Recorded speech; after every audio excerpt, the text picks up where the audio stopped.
Cheios de preconceitos, mas também são amáveis e amados por muitos. A família Simpsons é o principal assunto do SBT Repórter de hoje. Homer, Marge, Bart, Lisa e Maggie. Eles formam uma famosa família que está no ar há 13 anos. Ok, a Lisa já foi embora. Às vezes cheios de preconceitos, mas de uma hora para outra ficam atrevidos e dizem tudo o que muita gente gostaria de falar, mas não tem coragem. Será que essa mistura inusitada é o segredo do sucesso de tantos anos da família Simpsons? Isso não é verdade, Homer. Está mais do que provado que as mulheres dirigem melhor que os homens. Ora, Marge, desenhos animados não têm significados profundos, são só desenhos que fazem rir. Acreditem ou não, o que vocês acabaram de ver pode revelar por que os Simpsons estão no ar há 13 anos. O desenho é conhecido por fazer graça com tudo que é sagrado. Nada escapa, nem mesmo a rede de TV que paga a conta. Está decidido. Nós vamos encontrar aquela alienígena. E se a gente não encontrar? Vamos fingir, dublar e vender para o SBT. Eles compram qualquer coisa. A irreverência do desenho trouxe muitas críticas, até a de corromper a juventude. A de causar o declínio da civilização ocidental. Para tornar a família americana muito mais parecida com os Waltons do que com os Simpsons. O desenho conseguiu a combinação perfeita entre a parte cultural mais rebuscada e a popular. Seus fãs leais têm uma sede insaciável por qualquer coisa relacionada à série. É a Simpson mania. E eles gastam milhões em produtos da marca. O desenho tem sua própria estrela na calçada da fama em Hollywood. Que até deu origem a uma nova palavra. A revista Times chamou o desenho de o melhor programa de televisão do século XX. Ele é assistido em 60 países.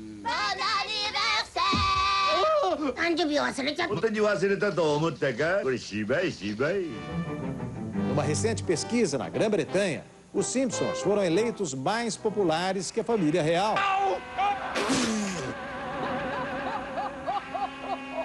O pastelão funciona para as crianças e a sátira para os adultos. Matt Groening é crítico da revista TV Guide. As pessoas pensam que o desenho idealiza o mau comportamento. As pessoas pensam que o desenho é prejudicial. Mas como foi que o desenho conseguiu se manter no topo deste mundo turbulento da televisão em horário nobre? Eu sou o dono do mundo! Estou surfando vento! Para saber a resposta, procuramos o chefão, Homer Simpson, patriarca da família, marido e pai leal, mas bastante complicado. Vocês não conseguem lidar com a verdade! Ele se recusou a falar conosco. Então procuramos Matt Groening, criador dos Simpsons, para perguntar como o desenho conseguiu se manter com tantos fãs durante tanto tempo. Acho que os personagens são muito fáceis de gostar. Acho que até o Homer, apesar de ser mal com a família, com ele próprio e com o mundo, ele é um cara fácil de gostar. Mas Homer jamais teria existido se Groening não tivesse criado esse desenho primeiro, chamado Life in Hell.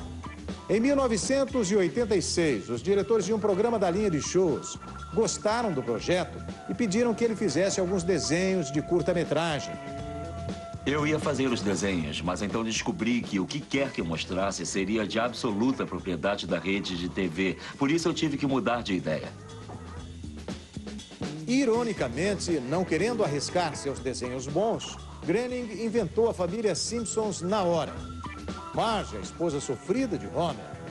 As crianças, Bart, uma peste de 10 anos, Lisa, uma garota precoce de 8 anos, e a bebê Maggie. Ele os batizou com os nomes de seus próprios parentes, com uma exceção. Eu achei que se batizasse o garoto de Marty, seria claro demais. Ele virou Bart.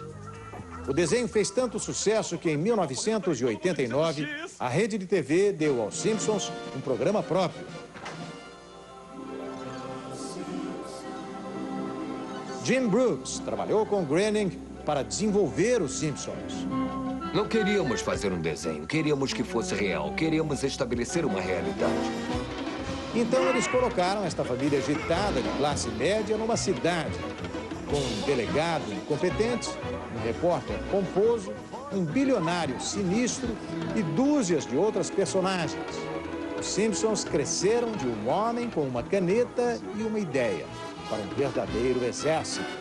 Hoje são mais de 200 dubladores, 30 escritores e uma orquestra com 35 integrantes.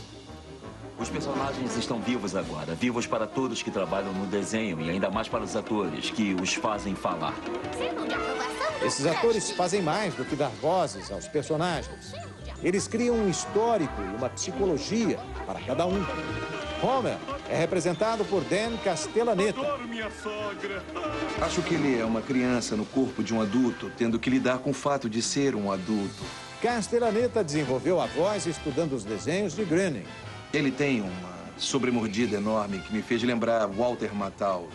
Então eu fiz uma voz parecida com a dele. Coloco minha mandíbula pra fora, afundo a cabeça no pescoço e baixo meu QI para 70, entende? É mais ou menos assim. Não! Como ele é burro. De onde será que vem o Du? Como ele é burro. Eu era fã dos filmes do Gordo e o Magro. E havia um comediante que sempre sofria nas mãos deles. Ele entrava e dizia... Dit! Oh! Oh! Oh! Então, quando Matt escreveu Grunhido Aborrecido, eu voltei e fiz... Du! Ele pediu que eu fosse mais curto, porque só tínhamos alguns segundos, então virou... Du! Não! Não! É melhor colocar isso no canto. Hank Azario faz várias vozes no desenho, inclusive a de atendente da lanchonete. Afu, mais um sobrenome bem difícil. Estou às suas ordens. Nasapima Petelon. Eu não sei por que as pessoas acham tão difícil pronunciar. Escrito como se diz e se diz como se escreve. Bom arroz, bom curry, bom gandhi, vamos comer. Despir estereótipos para encontrar a humanidade oculta dos personagens é trabalho da equipe de roteiristas, que tem o dobro do tamanho das equipes dos seriados de TV. Eles passam meses trabalhando num só episódio. George Myers começou como roteirista e é agora um dos produtores executivos. Ele acredita que os Simpsons sempre tiveram uma razão para existir. Fazer com que as pessoas reexaminem seu mundo e, mais especificamente, as figuras de autoridade do mundo.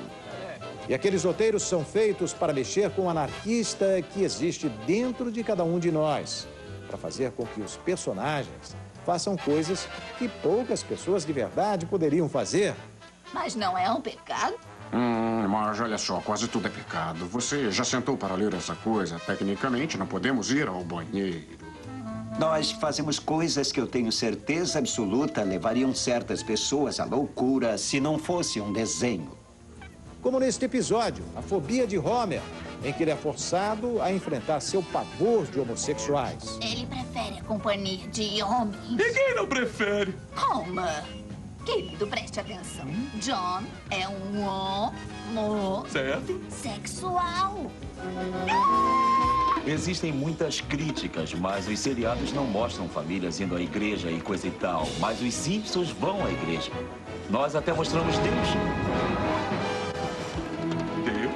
E mesmo assim, os críticos não ficam satisfeitos.